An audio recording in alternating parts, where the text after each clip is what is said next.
પાટણ જિલ્લાના સરસ્વતી તાલુકાના મેસર ગામમાં પીવાના પાણીની પાઇપલાઇનમાં લીક થવાનો સિલસિલો યથાવત. સમગ્ર વાત કરીએ તો પાટણના સરસ્વતી તાલુકાના મેસર ગામમાં પીવાના પાણીની પાઇપલાઇન થતાં જ ગ્રામજનોને પારાવાર હાલાકીનો સામનો કરવો પડી રહ્યો છે. જ્યારે તાજેતરમાં મેસર ગામમાં રહેતા એક સ્થાનિકના ઘરે લગ્નનો માહોલ હતો, ત્યારે આ લગ્નના અનુસંધાનમાં બેન્ડ બાજા સાથે વાતે ગાતે માતાજીના દર્શનાર્થે નીકળેલા લોકોને પીવાના પાણીની પાઇપલાઇન લીકેજ થઈ હોવાના કારણે મેસર ગામના જાહેર માર્ગો પર પાણીના રેલા થતાં જ ગંદકીનું સામ્રાજ્ય જેવું પરિસ્થિતિનું નિર્માણ થયું હતું. ત્યારે આવી પરિસ્થિતિમાં લોકોને નીકળેલા લોકોને પસાર થવું મુશ્કેલ બન્યું હતું. મેસર ગ્રામજનોમાં ચર્ચાતો પ્રશ્ન ઉઠવા પામ્યો હતો. મેસર ગામમાં છેલ્લા કેટલાય સમયથી ગ્રામ પંચાયતમાં સરપંચના બદલે વહીવટદાર નીમવામાં આવ્યા છે. ત્યારે આ વહીવટદારનો વહીવટ મેસર ગામમાં ખાડે ગયો હોય એમ અવારનવાર પાણીની જે તે પાઇપલાઇન લીકેજ થવાનો યથાવત રહેવા પામ્યો છે. ત્યારે આવી પરિસ્થિતિમાં વહીવટદાર કે પછી તલાટી કમ મંત્રી સહિતનાઓને ગ્રામજનો દ્વારા રજૂઆત કરવામાં આવે છે. ત્યારે આ વહીવટદાર તલાટી કમ મંત્રીઓ દ્વારા આ ખાડા કામ કરી આ મેસર ગામના ગ્રામજનોની રજૂઆત હેમખેમ પ્રકારે સાંભળવામાં આવતી નથી. ત્યારે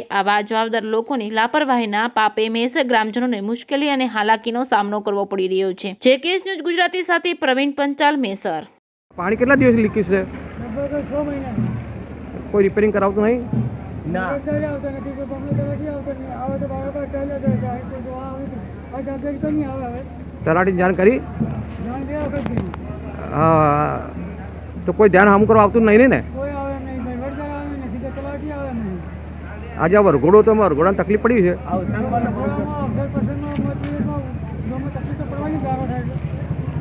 કોઈ મૈયતના ટાઈમે આવા લોકો લઈને નીકળતા હતા, મૈયતમાં ચાલુ પડે પાણીમાં? ચાલુ જ પડે છે. અને ગંદુ પાણી પીવામાં આવે છે હાલમાં. બરાબર. એ કોઈ તપાસ કરે એમ નથી. હા હા હા. આપનું નામ? આશંકાનું